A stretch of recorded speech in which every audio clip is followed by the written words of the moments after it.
All right, a little watch spotting on the train on my way to Shinjuku to check out watches, a Rolex Deep Sea.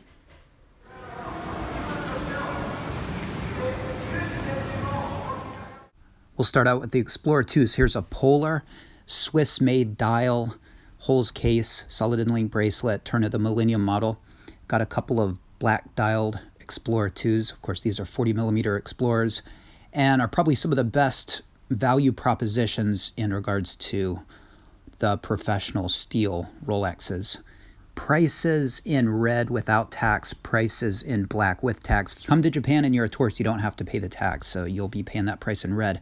That one in the back there, under $6,000. That's a pretty good deal. That's a Swiss-made dial. Of course, good deal is all relative, but I'm talking in the context of professional model Rolexes. All right, you got some 42mm Explorer 2s, and in the box, a 40mm black dial. Pretty competitive price. That's a hollow inlink bracelet, tritium dial. That's the reason for the lower price. 36mm and 39mm Explorers all mixed in together. 36mm Explorers have Explorer on the top of the dial, whereas the 39mm has Explorer on the bottom of the dial. You see a lot of these on the used market here in Japan. So Japan's a great place to find the Explorer model. I don't know why you find so many of them, but you do. A ceramic Pepsi GMT with a cringe-inducing premium. See a all black and a Batman right there on the right. And to the right, coming to focus right now, that's an all black pre-ceramic GMT. Looks like a K serial. So Swiss-made dial, solid inlinks, holes case. What I think is the pinnacle of the pre-ceramic configuration. My favorite GMT bezel color configuration always seems to change the moment. My favorite is the Coke, just like that. My second favorite is the all black, followed by the Pepsi, which is crazy because the Pepsi used to be my favorite and it's sort of the archetype of the GMT. So for it to be my least favorite is kind of odd. Right there, that's a Coke, and it looks to be a tritium dial. And from my perspective, it looks like the hands may have been replaced. I can't really tell. They look a little bit lighter. Here is a Swiss dial Pepsi. Pepsi's a beautiful watch. I mean, I can't fault it, but it's very colorful. I like things a little bit more subdued. But ask me next month. There's that last Coke with the tritium dial, and it very well might just be the lighting, but it's not uncommon to see a tritium dial watch with replacement hands that are lighter. That's something you see a lot here in Japan, and they don't charge less for it. And a closer look at those discontinued ceramics. This is a BLNR when it used to come on an oyster bracelet. It comes on a Jubilee now. And the all black, which is gone. And it used to be the limit of the bunch, but thanks to its discontinued status, has gained some respect and appreciation. When it became apparent that Rolex was going to discontinue this model, prices, which were about 8,000 to 9,000 USD here in Japan, jumped overnight to 16,000 to 17,000 USD. Now, since then, they've tapered off dramatically. A couple of Submariner ceramic Hulks. Now, here in Japan, dealers charge a lot for this model. They price them as if they were Kermits, even though they're not discontinued. A trio of ceramic date subs. Not sure the box and paper status of the two on the right, but the one on the left clearly has box and papers. And as far as ceramics, you know, when you compare the Hulk and the GMT, I mean, it almost looks like a bargain at just over 12 grand. But if you really want a bargain, jump out to this bottom shelf, check out the pre-ceramics. Added bonus, you get that vintage aesthetic, which I personally love. Right here we've got several 16610 date subs. Ideally, I'd go for something with a Swiss-made dial, try to get box and papers, unpolished, and usually pay a little bit less for the unpolished pieces here because they didn't have to send them to their independent watchmaker to have their watchmaker grind on them. Here's a Kermit. Now, I would much rather go for a Kermit than a Hulk. The prices are similar, but this is a transition model. You get the maxi dial, but the proportions of the case are perfect and a lot of investment potential with this watch. Here's a 30 dialed sub. Now imagine if those diamonds were instead blue sapphires. How good would that look? various two-tone bluesies on the left. That's a couple of pre-ceramic two-tone bluesies on the right. That's a ceramic.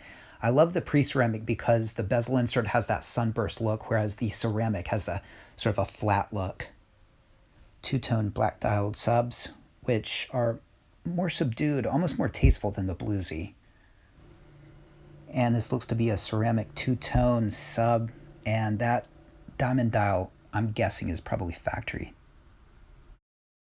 What I think is the best looking watch ever created, the no date sub 14060. This is a tritium dialed no date sub on the left. And on the right, that's Box and Papers 14060M. Two-line. If this is an unpolished piece, I want it. Another pre-ceramic sub. This is a 4-line as opposed to a 2-line. And a Box and Papers ceramic sub. Quite a bit different aesthetic than the 3 on the left. Pre-ceramic Daytonas. Now, here in Japan, you'd see pre-ceramic Daytonas in the wild a lot more often in the past than you do these days. Every now and then you'll see somebody with a ceramic Daytona, but you don't see a lot of pre-ceramics. And I don't know if that's because people are selling them or because they're clearly vintage and people don't want an older watch. But for some reason, you just don't see them as much as you used to.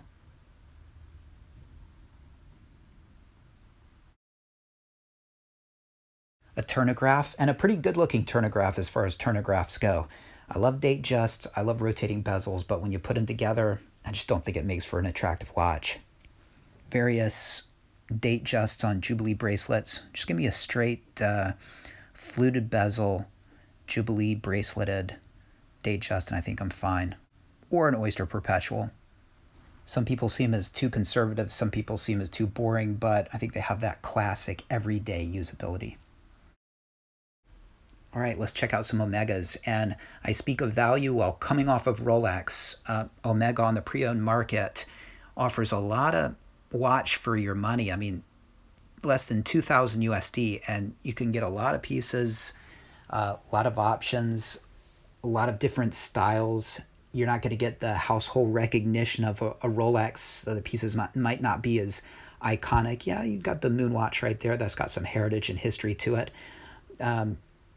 But if you're into just a quality mechanical watch, then a lot of good options here.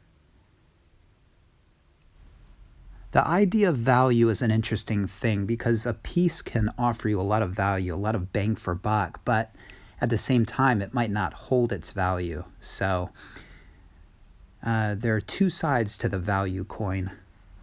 Looking back at the start of this video when we were checking out the 16570s, the Explorer 2s, that's a watch that offers you a lot of value in terms of what you get for your money among Rolex professional models, but it also holds its value. So that's probably one of the things that makes that watch such a good buy. You don't get a lot of bang for your buck when you're buying a GMT or a sub. But it's definitely going to hold value. When you're buying a Man on the Moon, you get a lot of watch for your money, but it's not going to hold value as much as a Rolex. And so I think that's why the Explorer 2 is sort of the best of both worlds. I'm not trying to sell you guys on that watch, but it's just it's a very special watch among the Rolex pre-owned watches out there. All right, back to the watches at hand. Box and Paper Speedmaster right there. And when it comes to chronographs, I think the Speedmaster is one of the best looking options out there. It's got that tool watch look. When it comes to the head only, I think the Daytona ceramic is a better looking watch, but then you have the polished middle links, which sort of detracts from the tool watch aspect of it. And all of these watches look like tool watches, and they don't have that bling, that bit of fanciness, which it's not something I appreciate. And so when it comes just to the aesthetics alone, I almost prefer any of these watches we're looking at to the Daytona ceramic models. The availability factor, the prices, a lot of reasons why you might want to go, when you're thinking about a chronograph, this route. But of course, there's something very special about scoring yourself a ceramic Daytona. A great option if you're looking for a mechanical GMT. This is brother to the Great White, which is one of my favorite Omegas.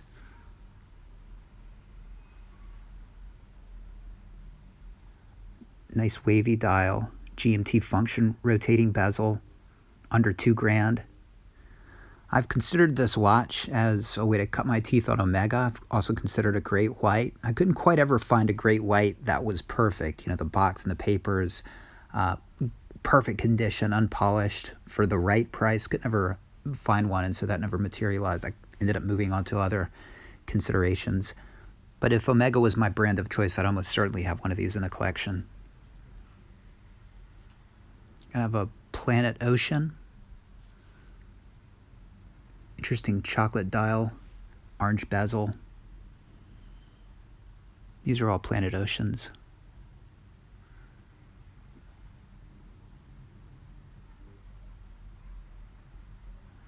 And I believe that's a Seamaster. That's an excellent looking watch, beautiful. Nice vintage look. And that looks like a two-tone chronograph. And that's an Aquaterra. Vertical pattern on the dial. I think I prefer the horizontal pattern, and I think the blue dial is the one to have. Interesting, there's a month complication on this watch.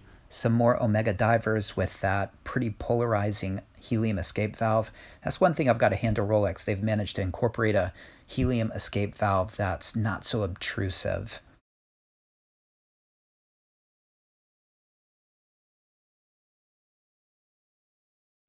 Now, we don't often see or talk about Tag Heuer on this channel, but as you can see here in Japan, you can pick up for under 1,000 USD a Tag Heuer watch. Now, it's no surprise I wouldn't want one, but there are a lot of people walking around, non-watch people, that they conceptualize Tag Heuer and Omega and Rolex all up there and almost on par with one another. So for those people, this could be a good option. Now, this is a partially skeletonized chronograph. Looks like something a young guy would pick up. For my money, I'd probably go for a more tasteful Speedmaster. And probably one of the most popular Tag Heuer models, the Monaco. If you can do a square watch, I'm more of a round watch guy. And I only know this is a Carrera because I can read the dial. But a lot of functions, chronograph, day, date, time. The one on the strap is about 2,000 USD. If I was going for this piece, I'd add 200 to that and get this one with a more usable bracelet. But why would you go for all those usable functions when you can add around 2,000 USD to that price and join the ranks of the Rolex wankers with this date perpetual? Now, it's this idea of paying more money for less watch that make people question the value of a Rolex. But in 5 years, if you want to flip that watch, if you want to get rid of that watch, which watch is going to hold its value better? That Carrera or one of these? Well, this is one option for women. I think there are more tasteful options. A couple of years ago, I was in Okinawa. I was at a izakaya sitting at the counter, and there was a woman sitting next to me with a 36mm Explorer on. I think I almost left my wife that night. Check out this four-hander. Now, if it wasn't for the case style, I think this would be my kind of Patek. And when you're buying something like this Richard Mille, that's when the duty-free tax prices that tourists pay comes in really handy. That'll pay for your trip to Japan. This is a Ulysses Nardin. It's a pretty attractive and unique watch, but for 10 grand, probably, get a Steel Sports Rolex. Various Audemars Piguet pieces.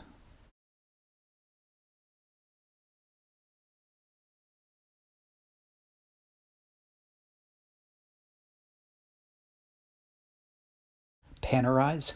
And those Tag Heuers are looking good all of a sudden. And a Hublot pretending to be a Richard Mille.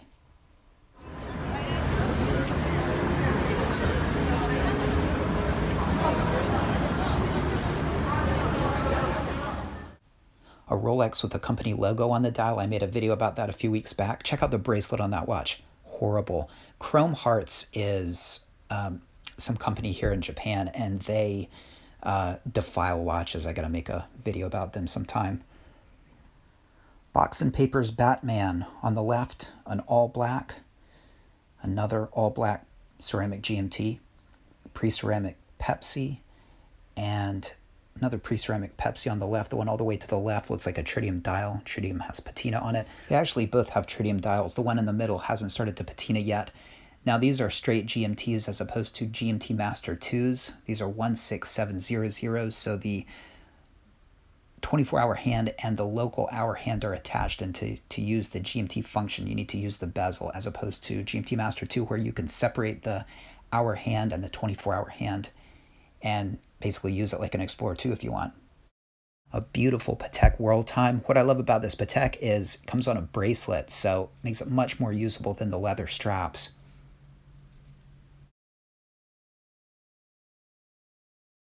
And Submariners, mostly vintage models, but that Hulk is a contemporary model.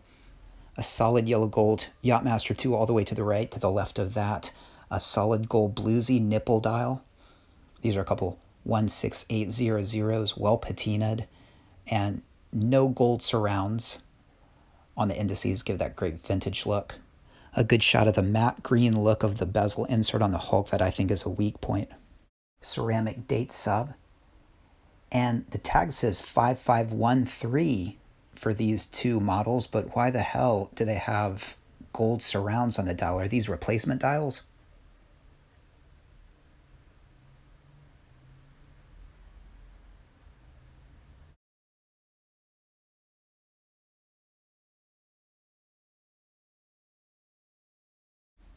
And another 4-digit with gold surrounds on the indices. I don't know what's up with that.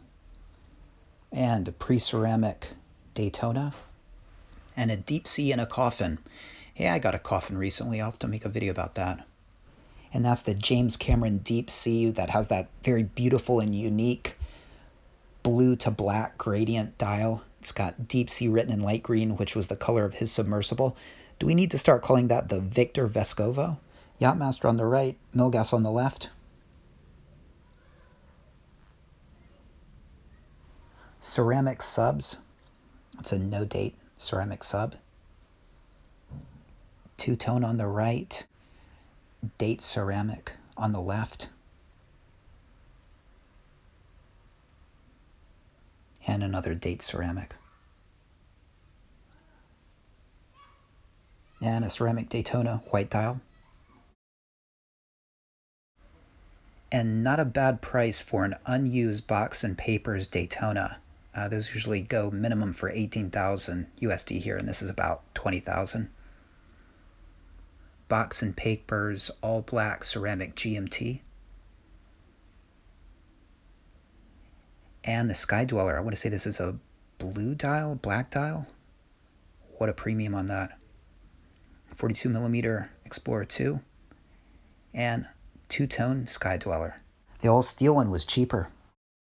All right, well, what do you think was your pick of the bunch? For me, it was that first shop, the 14060M with the Box and Papers. I'd love to know if that's an unpolished piece. If so, it's going to make a great purchase for somebody.